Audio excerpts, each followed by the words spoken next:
ഏയ് മീനൂസ്, മീനൂസ്, ഈ സമയത്ത് ഇവിടെ എന്ത് ചെയ്തുകൊണ്ടിരിക്കുക? ഞാൻ അക്വേറിയം എന്ന ജയിലിൽ ജീവിച്ചുകൊണ്ടിരിക്കുന്ന നിങ്ങളെ എത്ര ഒത്തൊരുമയോട് കൂടിയാ നിൽക്കുന്നേ നോക്കി. പക്ഷെ മനുഷ്യന്മാരുടെ സ്വഭാവം കണ്ടില്ലേ? നിങ്ങളെ കണ്ടു വേണം പഠിക്കാൻ. ഒന്നായി ചേർന്ന് നിൽക്കണം. ഒരിക്കലും ഒരാളെ തനിയെ വിടാൻ സമ്മതിക്കരുത്. പക്ഷെ നമുക്ക് എന്ത് ചെയ്യാൻ പറ്റുമെന്നേ? ഞാൻ ഇവിടെ തനിച്ചായി പോയില്ലേ? നിങ്ങൾ തൽക്കാലം ഈ അക്വേറിയത്തിൽ ചുറ്റിക്കൊണ്ടിരിക്കെ ഞാൻ ഈ ഓഫീസിൽ ഇങ്ങനെ ചുറ്റിക്കൊണ്ട് നിൽക്കാം. അതാണ് നമ്മൾ തമ്മിലുള്ള വ്യത്യാസം. Okay, bye bye, see you next time. പാവക്കുട്ടി സംസാരിച്ചിരുന്നല്ലേ? ഇല്ല, ആടാ മാത്രമേ അറിയൂ. എടാ പാവേ, നിന്നെ കാണുമ്പോഴുണ്ടല്ലോ ഒരു പ്രേത സിനിമയിലെ വീട്ടിൽ വരുന്ന പാവയെ പോലെ തന്നെയുണ്ട്. പക്ഷെ നമുക്ക് എന്ത് ചെയ്യാൻ പറ്റും? ആ സിനിമയിൽ വരുന്നത് ഒരു മണ്ണിന്റെ സാധാരണ പാവയാ. പക്ഷെ നീ ആണെങ്കിൽ ഇപ്പൊ അപ്ഡേറ്റ് ആയി പ്ലാസ്റ്റിക് പാവയായി മാറി. പക്ഷെ വേറൊരു കാര്യമുണ്ട്, നിന്റെ ഈ ആട്ടം കാണുമ്പോൾ ഇപ്പൊ എനിക്ക് എന്താ ഓർമ്മ വരുന്നേന്നറിയോ? കാതിലേതോ മൗനം തെങ്ങും ഗാനമോ, തൊട്ടരുകിൽ നിന്നെ തേടും മൂഴമോ. കാതിലേതോ മൗനം തെങ്ങും ഗാനമോ, തൊട്ടരുകിൽ നിന്നെ തേടും മൂഴമോ. കണ്ണുകളിൽ ഈറനോ, നെഞ്ചിതിൽ ശോകമോ, കോപം നീ എന്തേ എന്ന് ചൊല്ലുമോ. കാതിലേതോ മൗനം തെങ്ങും ഗാനമോ, തൊട്ടരുകിൽ. പക്ഷെ ഇപ്പൊ എന്ത് ചെയ്യാൻ പറ്റും? നീ ചിരിക്കില്ല, അതൊരു പ്രശ്നമല്ലേ. ബൈ. എന്തൊരവസ്ഥ നോക്കി, വേർത്ത് നാറുന്നു. പിന്നെ നാറാതിരിക്കുന്നതിന് കാലത്ത് മുതൽ ഷർട്ടിന്റെ പാന്റിന്റെ ഉള്ളിൽ കയറി ഇങ്ങനെ വേർത്ത് വലിച്ചുകൊണ്ടിരുന്ന നാറ്റം വരാതെ പിന്നെ ചന്ദനത്തിന് മണം വരില്ലല്ലോ. കുറച്ച് കാറ്റ് കിടക്കാനുള്ള അവസരം നമ്മൾ കൊടുക്കണ്ടേ?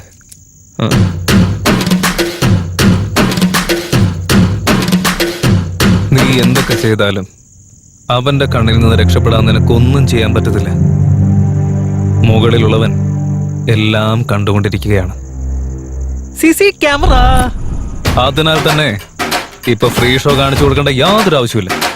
എന്നെ ഇഷ്ടമില്ലാത്തവരൊക്കെ ക്യാമറ വിഷ്വൽസ് കണ്ട് എന്റെ ശരീര സൗന്ദര്യത്തിൽ കണ്ണു വെച്ച് കഴിഞ്ഞാ എന്റെ നാണോ മാനൊക്കെ കാറ്റി പറന്നു പോകുന്നു മാത്രമല്ല, അത് കാണുന്നവന്റെ ബോധം പോകുന്നുള്ള കാര്യം കൂടി നമ്മൾ മനസ്സിലാക്കണ്ടേ? അപ്പൊ അത് നടക്കില്ല. സകല മൂലയിലും കൊണ്ട് ക്യാമറ ഫിറ്റ് ചെയ്ത ഞങ്ങളൊക്കെ എങ്ങനെ ഫ്രീ ആയിട്ട് നടക്ക? തനിക്ക് സമാധാനമായില്ലേ?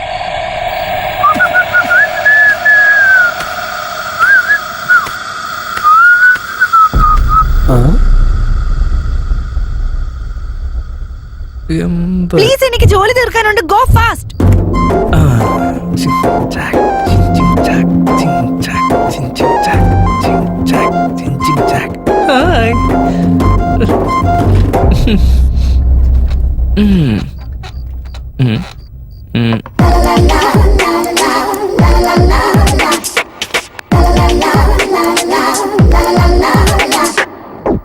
വിജയ്, ഒന്ന് പോവാൻ നോക്കിയേ. വേഗം പോയി ജോലി തീർക്കാൻ നോക്ക് പ്ലീസ്. ഞാൻ എന്റെ ജോലി തീർത്തോട്ടെ.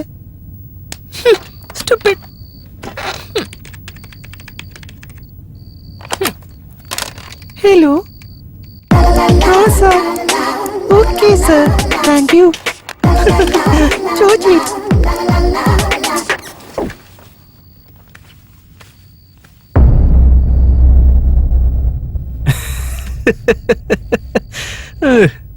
സീറ്റ് നോക്കട്ടെ.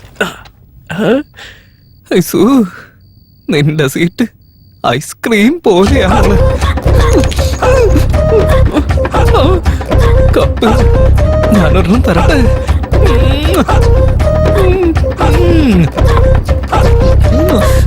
അയ്യോ, എന്റെ മുത്ത്. ഫോണ് ഉമ്മ.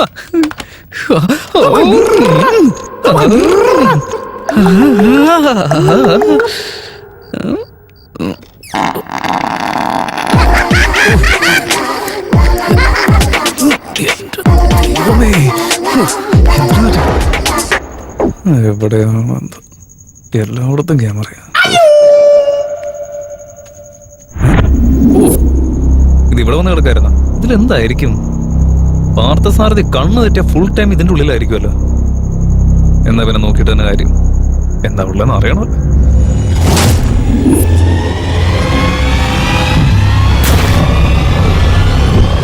നാല് ചുവരുകൾ എന്തായിരിക്കും? ഒന്ന് തുറന്നു നോക്കാം. നല്ല ബുക്കാണല്ലോ. ഓഹോ, മന്ത്രവും കാര്യങ്ങളൊക്കെ ഉള്ള പുസ്തക. എന്റെ അമ്മ, ഇവനാള് കൊള്ളാമല്ലോ.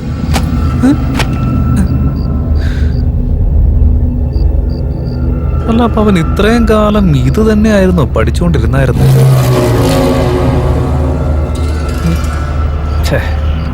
അവൻ ഈ പുസ്തകമാണ് വായിക്കുന്നതെന്നറിയാതെ വെറുതെ ഓരോ കാര്യം പറഞ്ഞ ആ പാവത്തിന് ഞാൻ എന്തൊക്കെയാ പറഞ്ഞേ? അല്ല, രണ്ടും കണക്കല്ലേ? ഈ പുസ്തകം വായിച്ച് വെറുതെ സമയം കളയണ സമയം കൊണ്ട് മര്യാദയ്ക്ക് ജോലി ചെയ്ത് 10 പൈസ ഉണ്ടാക്കിക്കൂടെ അവന്? അതിന്റെ കൂട്ടത്തിൽ ഈ കമ്പനിയും കുറച്ച് അവന് വളർത്തിക്കൂടായിരുന്നു? അതിന്റെ പേരിൽ ഇവിടെ ജോലി ചെയ്യുന്നവർക്ക് കുറച്ച് ഇൻക്രിമെന്റ് കൂടി കിട്ടുമായിരുന്നില്ലേ? അല്ല, ഇതൊക്കെ വേസ്റ്റ് ആണെന്ന് അറിഞ്ഞിട്ടും വെറുതെ ഞാൻ ഇതൊക്കെ വായിച്ച് പഠിച്ചുകൊണ്ടിരിക്കുന്നത് പോട്ടൻ എന്തൊരു പഠിക്കാൻ.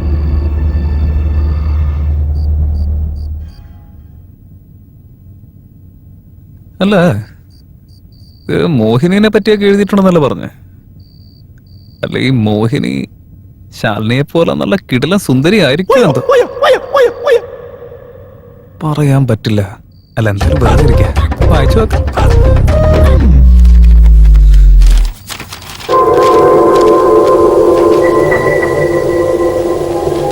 എന്നാലും ഇവിടെ എഴുതി വെച്ചിരിക്കുന്നത് കിട്ടി.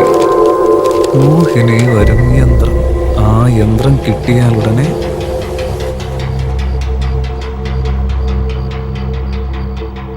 വെറും തറയിൽ ആസനസ്ഥനാകണം. വെറും തറയില്ലാത്തതിനാൽ ഇവിടെ ടൈൽസ് ഉള്ളതിനാൽ ഞാൻ ഇതിൽ ആസനസ്ഥനാകുന്നു. വെള്ളയായൊരു തുണി എടുത്തു വെച്ച് അതിൽ കറുത്ത മഷി കൊണ്ട് എഴുതണം. തുണിയില്ല, കറുത്ത മഷിയില്ല, എൻ്റെ കയ്യിൽ ഇരിക്കുന്നതാകെ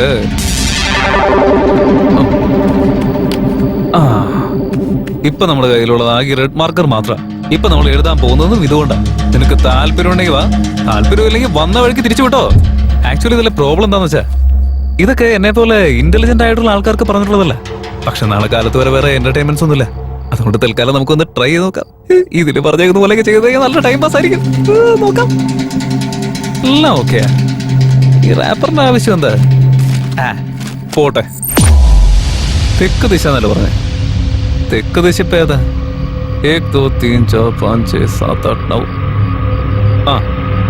ഇതായിരിക്കും തോന്നുന്നു. ആയിരിക്കും.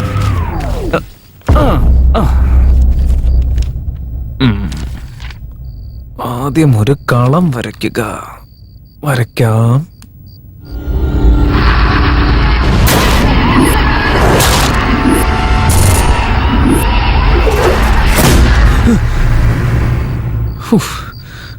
ഒന്നുമില്ല. അടുത്തത് വരയ്ക്കാം.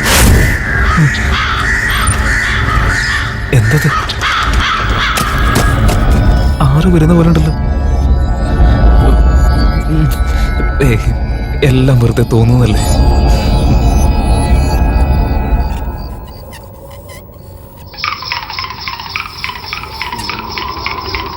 ഞാനി വന്നിരിക്കുന്നു. ഭൂമി ശക്തി, ആദിശക്തി, പരമശക്തി, പഞ്ചഭൂതശക്തി, തിന്മയെ തകർക്കാൻ കഴിവുള്ള പരാശക്തിയെ നിന്റെ അറിവ് തേടി വരുന്നു. ജ്ഞാനം വന്നിരിക്കുന്നു. പ്രകാശത്തിൽ ശക്തി, അന്ധകാരത്തിൽ ശക്തി, എന്തിനേയും നിയന്ത്രിക്കും ശക്തി, സമയത്തെയും കാലത്തെയും നിയന്ത്രിക്കും ശക്തി, എല്ലാത്തിനും അതീതമായ പരാശക്തി. തിന്മ സംഭവിക്കാൻ പോകുന്നു. ഇവിടെ ഒരുവന് കഷ്ടത വരാൻ പോകുന്നു. ഇതിനകത്തൊരു പ്രേതാത്മാവ് വിഹരിച്ചു കൊണ്ടിരിക്കുകയാണ്. ആരോരുത്തനോട് പക വീട്ടാൻ പോകുന്നു. തയ്യാറായിരിക്കൂ. ജ്ഞാനം പറയുന്നു, വിജ്ഞാനം പറയുന്നു. അമാവാസി അർദ്ധരാത്രിയിലെ അപകടം പറയുന്നു. ശ്രദ്ധിക്കൂ, തയ്യാറായിരിക്കൂ. ജ്ഞാനം പറയുന്നു, വിജ്ഞാനം പറയുന്നു. നൈറ്റ് 12 മണിയാകുമ്പോ പലതും കഷ്ടകാലം വരുന്നു, കഷ്ടകാലം വരുന്നു. വിജ്ഞാനം പറയുന്നു. ഇതിനകത്തായ ഒരു ദുരാത്മാവ് വിഹരിക്കുന്നു. ശ്രദ്ധിക്കൂ, തയ്യാറായിരിക്കൂ. വിജ്ഞാനം പറയുന്നു, വിജ്ഞാനം പറയുന്നു. ജ്ഞാനം പറയുന്നു, വിജ്ഞാനം പറയുന്നു. ശ്രദ്ധിച്ച് ശ്രവിക്കൂ. നീ ഇപ്പോൾ അപകടത്തിലാണ്. ഇതിൽ നിന്നും രക്ഷപ്പെടാൻ ഏക വഴി മാത്രം. ജ്ഞാനം പറയുന്നു. ഇതിലകപ്പെട്ട ദുരാത്മാവ് നിന്നെ തേടിയാണ് വരുന്നത്. ശ്രദ്ധിക്കൂ, തയ്യാറായിരിക്കൂ. ജ്ഞാനം പറയുന്നു.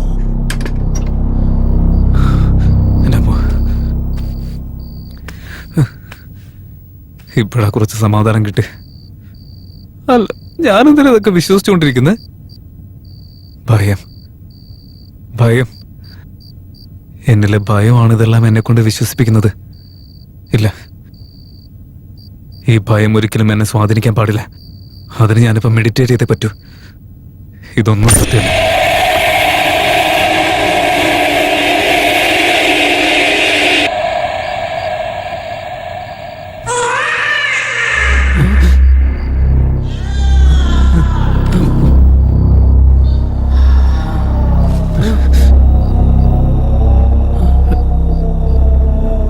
പറയുന്ന ശബ്ദം കിട്ടില്ലേ?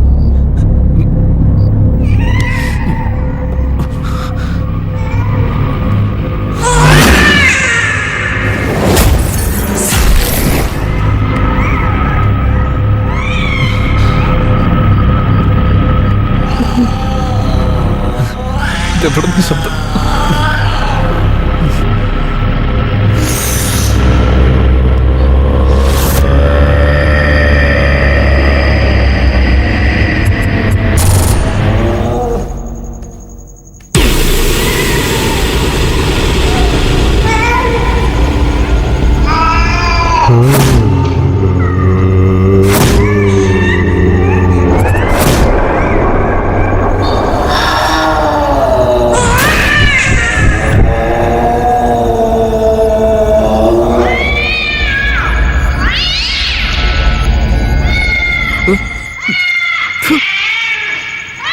ഈ പൂച്ചകളെ എല്ലാത്തിനും തല്ലിക്കൊല്ലണം. ഒരാവശ്യമില്ലാത്ത പേടിച്ച് മുള്ളിയാനെ ഇപ്പൊ. ചെറുപ്പത്തിൽ ഞാൻ കേട്ടിട്ടുണ്ടല്ലോ, ഈ പൂച്ചയൊക്കെ പ്രായപൂർത്തിയായി കഴിഞ്ഞാ അതിന്റെ പാർട്ട്ണറെ കണ്ടെത്തി അതിന്റെ കൂടെ ചേരാൻ വേണ്ടിട്ട് ഇങ്ങനെ കരയുന്നെന്ന്. ഈ കാര്യം അറിഞ്ഞു വെച്ചിട്ട് ഞാൻ എന്തിനെ പേടിക്കുന്നത്? ഓ, ഓരോ സൗണ്ട് ഉണ്ടാക്കി നീ നിന്റെ പാർട്ട്ണറെയൊക്കെ വരുത്തിയല്ലേ? എന്തിട്ടാണ്ടോ നോക്കി ഈ വക പരിപാടി ചെയ്യുന്ന സമയത്ത് മിണ്ടാതിരുന്നൂടെ? ഇതൊന്ന് നിർത്താനിപ്പോ എന്താ ചെയ്യണ്ടേ? ടെൻഷൻ മാറ്റാൻ സിഗരറ്റ് വലിക്കാന്ന് വിചാരിച്ച സിഗരറ്റും ഇല്ല. ആ ടേബിളിൽ ചിലപ്പോ സിഗരറ്റ് ഉണ്ടാവാനുള്ള ചാൻസ് ഉണ്ട്. നോക്കിയേക്കാം.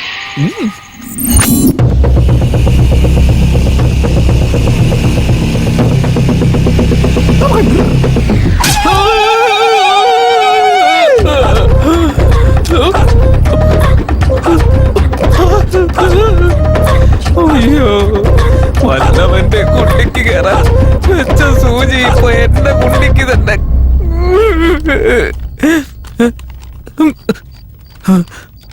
അയ്യോ ചോര, സിഗരറ്റെങ്കിലും കിട്ടിയാ മതിയായിരുന്നു. എവിടെ എവിടെ ഇരിക്കുന്ന? കിട്ടിയല്ലോ. അയ്യോ, ഇതിലൊന്നുമില്ല. അയ്യോ,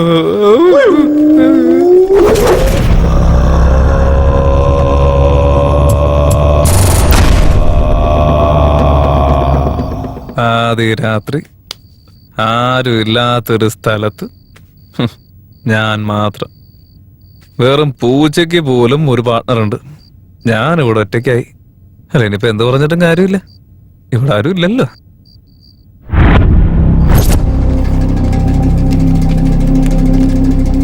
കാമരാജ വശീകര യന്ത്രം. ഇതെന്താ സംഭവം? ഈ പുസ്തകത്തിൽ ഇങ്ങനെയൊക്കെ എഴുതി വെച്ചിരിക്കുന്നതിന്റെ കാര്യം എന്താ? ഒരു കണക്കിന് പറഞ്ഞാൽ ഇത് നല്ല രസമുണ്ട്. ട്രൈ ചെയ്ത് നോക്കാം.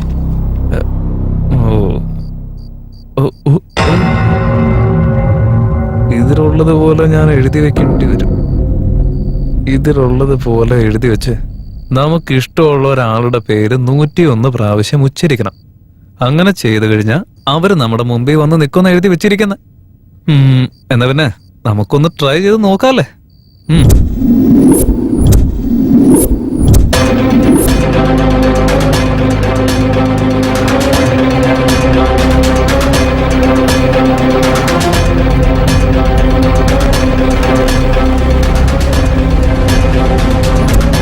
ഇതിലുള്ളത് പോലെ എഴുതിയിട്ടുണ്ട്. ഇപ്പോ എനിക്കിഷ്ടപ്പെട്ട ഒരാളുടെ പേര് 101 തവണ ഞാൻ ഉച്ചരിക്കാൻ പോവുകയാണ്. ആ ആള് എന്റെ മുന്നിൽ വന്ന് നിൽക്കാനും പോവാണ്. ഇനി അഥവാ നടന്നില്ലെങ്കിൽ ഈ ബുക്ക് ആരാണോ എഴുതിയത് അവനെ തേടി കണ്ടുപിടിച്ച് അവന്റെ തലയടിച്ച് പൊട്ടിക്കും ഞാൻ. പറഞ്ഞിരുന്നു വേണ്ട. ഐശ്വര്യ 1, ഐശ്വര്യ 2.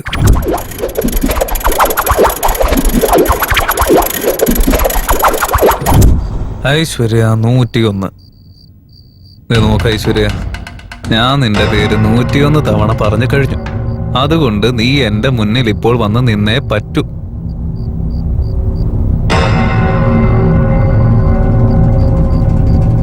എവിടെ?